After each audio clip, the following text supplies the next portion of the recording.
It's me again from Mi&Stu Foods, gluten-free, dairy-free, nut-free baking facility in Montreal. Here today to teach you how to make our amazing cinnamon Danish, which we are going to sell as a finished product if you're feeling a bit lazy or tired, or as a baking kit if you'd like to make it yourself at home.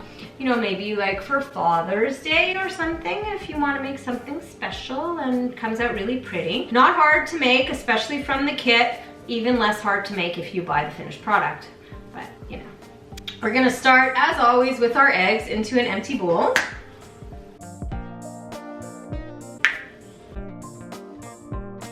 And then to the eggs, it's really very simple. So in your pack of Mi&Stu Danish, you're gonna get the pre-mixed flour mix that has everything in it, the baking powder, baking soda, salt, yada yada.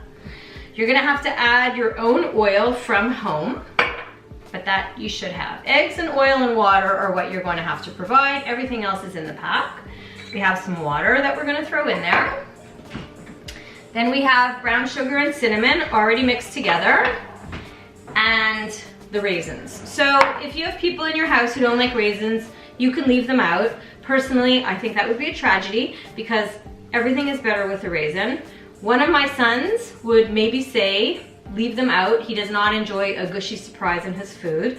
I like a little gushy surprise in my food. Anyway, here we go. So we started off with our eggs, and we're gonna put in all the dry. This is really an easy recipe. And I'm gonna give it a bit of a mix. And while it's mixing, I'm gonna pour in the oil.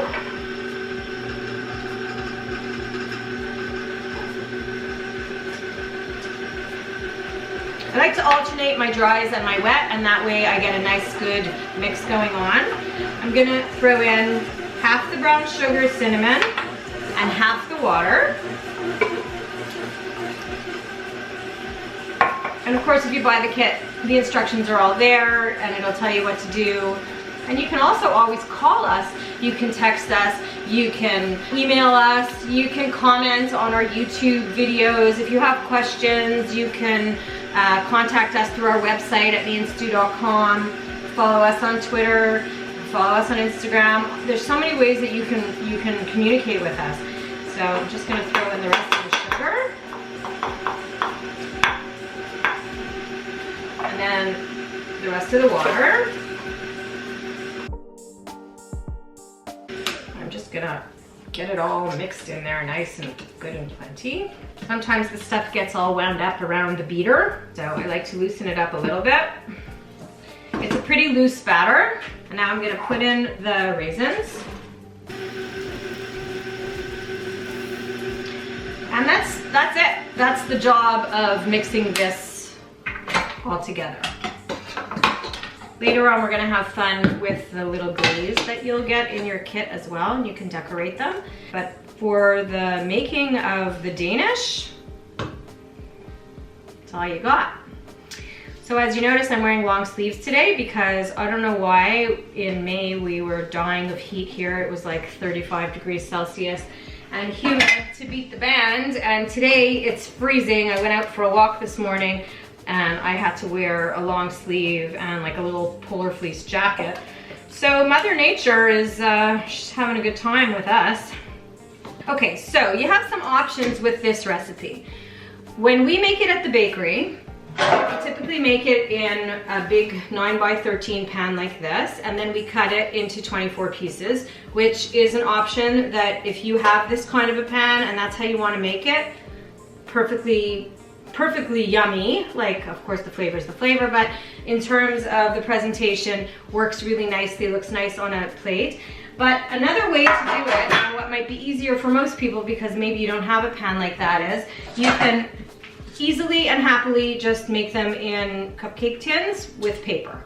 So I have my tins ready to go, and I'm just going to dole it out. I'm gonna use the 1/4 cup measure to measure out my stuff, And I like to give it a little mix in between just to make sure that everybody gets an equal amount of raisins, even the people who don't want the raisins. I guess that's too bad for them. One of the things that is really on my mind though is the state of the world these days. I have to say that I would feel really irresponsible sending out a video today and not kind of touching on that subject, as it's been very, very on my mind and probably very, very on many people's minds.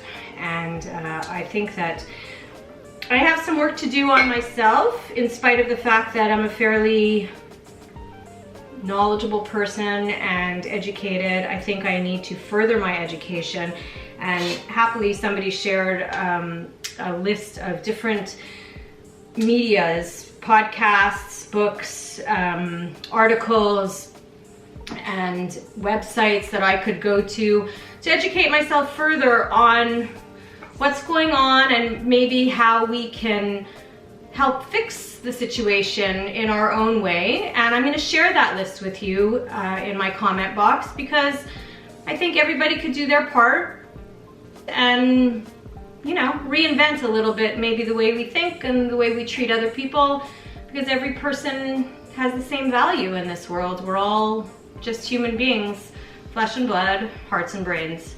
So dancing around the topic of oppression and systemic racism is not going to fix it. We actually have to make some choices and we have to make some changes, I think. So I'm going to do my part by talking about it now, because I have a bit of a platform. I'm not going to over talk it, because I think everybody has to do this work on their own, but it's just a little ingredient I'm putting in today that, you know, maybe if you stir it around a bit and take a step back and look at it, there's something you can do. A small thing, a big thing. Whatever the thing is, it's a good thing if it's forward moving.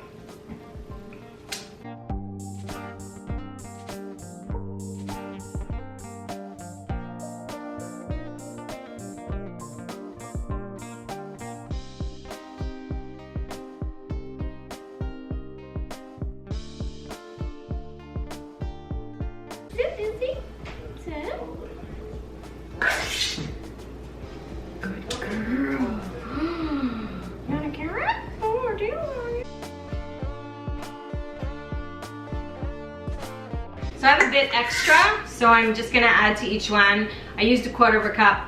I think I should have used 1/3 of a cup. It will depend on how big your muffin tray is though. The nice part about doing it in the other tray is that you just pour it in and you're done. So there's a bit less labor. Later the cutting adds to the labor, so you choose where you want to put your time. I really hate throwing food out, so I will go to the very, very bottom of my bowl.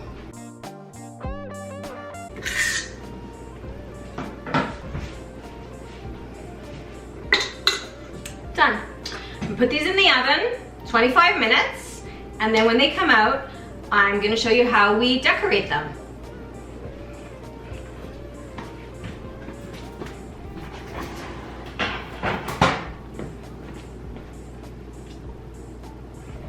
So close to the camera.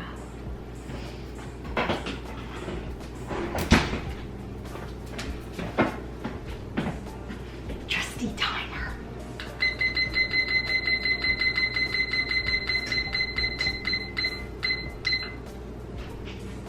"20 minutes later." So we're coming out of the oven in like less than a minute, and I'm gonna take them out. I'm gonna put them on my cooling racks, and then I'm gonna let them cool for about an hour, just because the glaze will melt all over the tops and it won't have that pretty look that you want to give essentially a cinnamon bun, because that's sort of what this is, just not in the traditional cinnamon bun shape. Format, that was the word. Sometimes they get stuck somewhere in the tunnel. I can't find them. Sometimes it's a thought where I'm thinking something and I want to share the thought, and then whoop, gone. It revisits me as a new thought, which is always exciting, because I think, oh, I have this new fresh thought. It's not always a new thought. It's sometimes, what's the word? Recurring? No, that's not the word I was looking for. See, it's happening again. Repurposing! That was it. Repurposing that thought to be a new thought from an old thought. Oh my God, they're gorgeous. Here they come.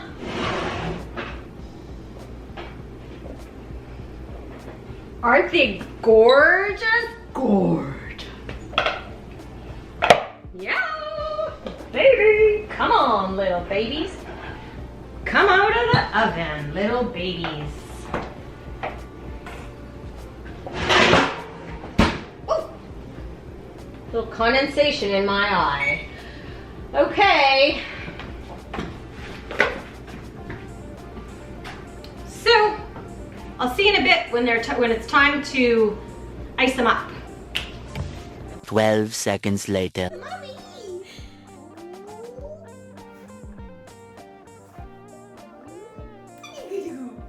1 hour later. Okay, so now we're cool enough to glaze. We didn't want to glaze before, like I said, because then the glaze is just gonna melt into the product. You're gonna get a little pouch that looks something like this, and if it gets hardened, if it sits for too long, it's really easy to soften it up. You could just put it into a cup of, not like boiling hot water, but warm, you know, warm to hot water. It should move around easily in the bag like this. It's kind of fun to play with, but I wouldn't squish too hard because you might pop a hole and then it's not gonna be fun. So I don't really know, my daughter and I were trying to decide how to describe this consistency so that you would know really the easiest way to use it and what consistency it should be. She said maybe like one of those gel packs that you put into the freezer to use as an ice pack when it's been left out of the freezer, and then you know you really need it and it's not cold because somebody used it and they didn't put it in the freezer, and then it's really ushy gushy. That's what this is supposed to feel like.